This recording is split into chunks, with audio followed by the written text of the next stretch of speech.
The blow dealt Robert Brearley by the sham policeman had been a severe one, and at first it had been feared that he would recover, if at all, with his fine intellect dulled if not altogether shattered. But the best medical skill, aided by a fine constitution, and above all, the new impulse given his lately despondent spirits by the appearance at his bedside of Ruth Glidden, her eyes filled with love, and pity and resolve, all that combined to bring about good results, and so, one evening, not quite 2 months after that blow in the dark, he found himself sitting in an easy chair, very pale and much emaciated but, save for this, and his exceeding bodily weakness, quite himself again. Indeed a more buoyant and hopeful self than he had been for many a day, and with good reason. At first, and for 1 week, his mind had been a blank, then delirium had claimed and swayed him, until one day the crisis came, and with it a sudden clearing of mind and brain. Through it all Ruth had been beside him, and now she called the doctor aside and spoke with the grave frankness of a woman whose all is at stake, and who knows there is no time for formalities. "Doctor, tell me the truth. He will know me now, and he must not see me unless I tell him I have come to stay. Will a shock, such a shock, render his chances more critical?" The surprise, and she turned away her face. "Doctor, you know." Then the good physician, who had nursed her through her childish ills, and closed her father's eyes in death, put a fatherly hand upon her shoulder. "There must be absolutely no emotion," he said. "But a happy surprise, just now, if it comes with gentleness and firmness, the tender firmness to which the weak so instinctively turns, will do him good, not harm. Only, it must be for just a moment, and he must not speak. My dear, I believe I can trust you." He called away the nurse and beckoned Ruth to follow him. Then he went straight to the bedside, where the sick man lay, so pale and deathlike, beneath his linen bandages. "Robert," he said, slowly, "listen, and do not speak. I bring you a friend who will not be denied, you know who it is. You must not attempt to speak, Rob, for your own sake. If I thought you would not obey me I would shut her out even now." And with the last word upon his lips he was gone and Ruth stood in his place. Involuntarily the wounded man opened his lips, but she put a soft finger upon them, and shook her head. She was very pale, but the voice, which was the merest murmur, yet how distinct to his ears, was quite controlled. "Robert, you are not to speak. I have promised that for us both. I have been near you since the first, and I am going to stay until I can trust you to others. And, Rob, you must get well for my sake. You must, dear, or you'll make me wear mourning all my days for the only lover I have ever had. Don't fail me, my dear." She bent above him, placed her soft, cool hand upon his own, pressed a kiss upon his brow, and the next moment the doctor stood in her place, and was saying, "Don't be uneasy, Rob, old man, that was a real live dream, which will come back daily, so long as you are good, and remember, sir, you have 2 tyrants now." And so it proved. When Brearley was at last fit to be removed to that safe and comfortable haven not too far from the doctor's watchful care, which they fictitiously named the South, Ruth bade him good-bye one day, with a tear in her eye, and a smile upon her lip. "You will soon be a well man now," she said to him. "And when that time comes, and the tyrant Ferrars permits it, you will come to me, of course." And with the rare meaning smile he knew and loved so well, and so well understood, she left him, to bestow her cheering presence upon Hilda Grant in Glenville. And now, on a fine midsummer night, thinner than of old, and paler, with a scar across his left temple, and a languor of body which she was beginning to find irksome because of the revived activity of the lately clouded and heavy brain, Brearley sat in a pleasant upper room of a certain hospitable suburban villa, the only South he had known since they bore him away from the Myers home, and whirled him away from the city on a suburban train, to stop, within the same hour, and leave him, safely guarded, in this snug retreat. "You see," the detective was saying, "I had found this series of tiny clues, and thought all was plain sailing, until that mysterious boy paid his visit to your brother's room and left almost as much as he took away. That forced me to reconstruct my theory somewhat, and set me to wondering just what status Miss Grant held in the game our unknown assassin was playing. For I will do the young lady, and myself, the justice to say that I never for a moment doubted her. That fling at her gave me, however, a key to the character of the unknown. He was silent a moment, then, after all, he said, "It was you who gave me my first suggestion of the truth." "How? When I had no conception of it?" "By telling of that attack upon your brother the winter before his coming here." "I do not recall it." "I suppose not, but in telling me of your brother's career, before his going to Glenville, you spoke of an accident which occurred to him, an accident which was eventually the cause of his going to Glenville. I made a note of this, and, later, questioned Mr. Myers. He told me of the attack at the mouth of an alley. How two men assailed your brother, and only his presence of mind in shouting as he struck, and striking hard and with skilled fists, saved him from death at their hands, how he warded off, and held, the fellow with the bludgeon, but was cut by the other's knife. I might not have been so much impressed by these details, perhaps, had I not learned that your brother was returning from a visit of charity to the sick, a visit which he had paid regularly for some time. Then I thought I saw light upon the subject." "Yes." Brearley bent toward the detective, a keen light in his eyes. "I have been very dull, Ferrars, but I have had time for much thinking of late. I think that, at last, I begin to understand." "And what do you understand?" A slow smile was overspreading the detective's face. "That my brother and I have had a common enemy. That nothing short of both our lives will satisfy him, that the attack upon Charlie, nearly a year ago, was the beginning, that, having taken his life, they are now upon a still hunt for mine, and that, but for you, they would have completed their work that evening when, chafing, like the fool I was, under restraint, I set out alone, and met a policeman." Ferrars' lips were grave, but his eyes smiled. "It was a close squeak, Brearley. The fellow very nearly brained you. And now," and he drew his chair closer, and his face at once became grave almost to sternness, "we want to end this game. There is too much risk in it for you. You need not fear for me, Ferrars. From this moment I go forward, or follow, as you will, blindly. You have only to command. What must I do?" "Prepare to go aboard the Lucania 5 days from date in the disguise of what do you imagine? A navvy possibly." "No. I know the boat's captain, luckily, and I know that a party of Salvation Army officers are to sail that day for England.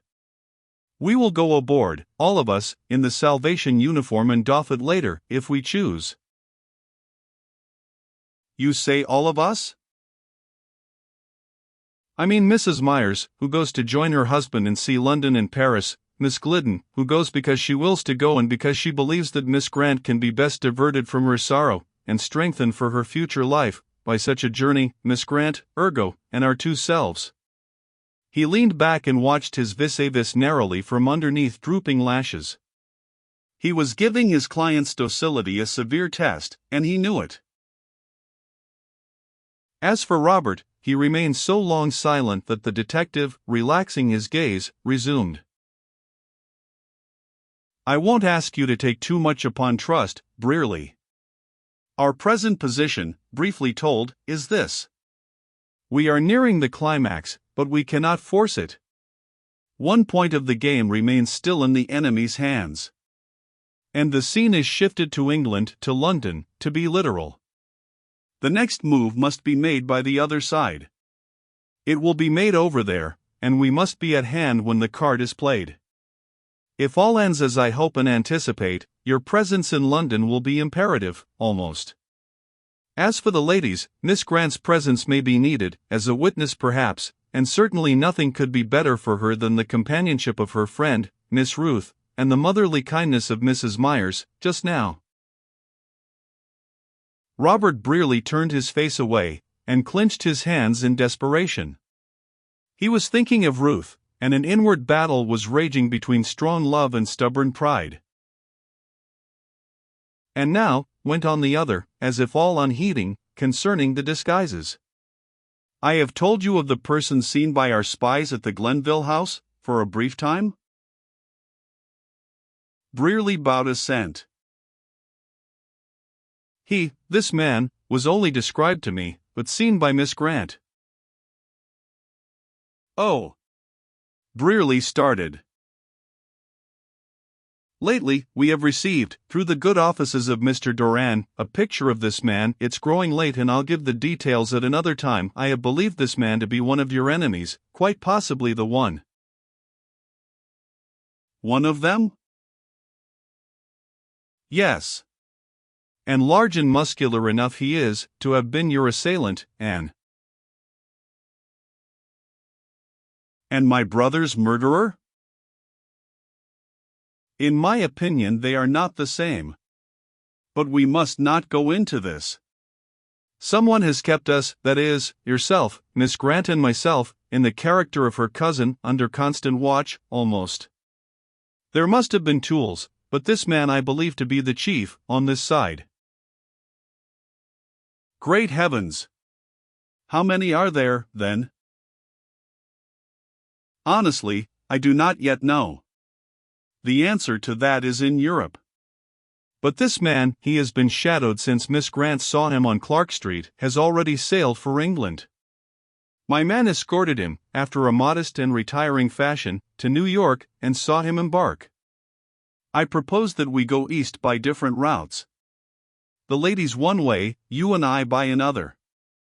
They will hardly imagine us all flitting by water, and their spies will hardly be prepared for a sea voyage, even should one of us be piped to the wharf. Of one thing I must warn you, you are not to set foot in London, nor to put yourself in evidence anywhere as a tourist, until you are assured that you may walk abroad in safety. To know you were in England would be to render your opponents desperate, indeed. You have only to command. I am as wax in the potter's hand henceforth. And now I ask you on the eve of this long journey why my brother and myself are thus hunted. How we stand in the way of these enemies of ours I cannot imagine. That I am ready to tell you, since you ask no more. You stand between your enemies and a fortune. Impossible. I knew you would say that. But wait. Ferrars rose abruptly. "I shall not see you again before we leave for New York," he said, taking up his hat. "Come with me across the way. I must say goodbye to the ladies. Do they understand?" "Yes." Mrs. Myers and her 2 charges were pleasantly bestowed just across the street, in one of the cozy and tree-encircled cottages of the aristocratic little suburb, in which the party had found a retreat. And all 3 were still upon the broad piazza when the 2 men appeared. No other occupants of the house were visible, and before long Robert Brearley found that, by accident or design, the detective, Mrs. Myers, and Hilda had withdrawn to the further end of the long veranda, and that Ruth Glidden had crossed to his side, and now stood before him, leaning lightly against a square pillar, and so near that he could not well rise without disturbing her charming pose. Before he could open his lips she was speaking. "Robert, don't get up. Please do not. There is something I must say to you. I have seen the trouble, the anxiety in your face tonight. I know what Mr. Ferrars has been saying to you, at least I can guess, and I understand." "Ruth. Don't speak. Let me finish, Rob. If I didn't know you so thoroughly, if the whole of your big, noble heart had not been laid bare to me, as never before, during your illness, I should not dare, would lack the courage to say what I will say, for your sake, as well as for mine." She caught her breath sharply, and before he could command the words he would have spoken, she hurried on. "Don't think that I do not know how you look upon this journey abroad, in my company, and now," she paused again. "This is very hard to say, Rob, and I am not saying it well, but you will not misunderstand me, I know that, and I can't lose your friendship, Rob, you dear, and the pleasure your company will be to me, if we can set out understanding ourselves and each other. You have let Charlie's death and the money loss this search may bring you, crush out all hope, and you have been steeling yourself to give me up, to forget me. But do you think I will let you do this? I know your pride, dear. I love you for it. But why must it separate us utterly? You are not the only man in this world who must win his way first, and whose wife must wait.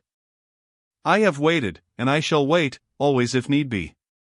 But it need not be. You will be the King Cophetua to my beggar maid yet. Oh, I know. I am afraid of nothing but your horrible self-doubt, your fear of being called a fortune hunter, Ruth. Well, you shall not be called that, Sir Knight of the proud crest. Listen. You must be to me the Robert of old, not avoiding me, but my friend who understands me. We are both free to go abroad, and with a chaperone, as we are going, would not be de rigueur otherwise, and this subject is not to be referred to again, until the quest upon which we are starting, yes, I say we, is at an end. Who knows what may happen between our going and our homecoming? At the worst, I am still your friend, and shall never be more to any other man. She was about to move away, but he sprang up and caught her hands. Ruth, you have given me new life. And you have shamed me. It is of you I have thought, when I have tried to tear myself away and leave you free to choose another. Robert, for shame. Shall you choose another then? Never. You know that. If I did not, I should never have spoken as I have just now. But there are so many who might give you everything. There is only one who can give me my heart's desire. Ruth, my darling, if I were rich, or if you were poor, no man should ever win you from me. But the world must never call Ruth Glidden's husband a fortune hunter. It never shall. Never. And so, you see. I see the folly of what I have said. What do we care for Dame Grundy? And why should you and I be foolish hypocrites, deceiving no one?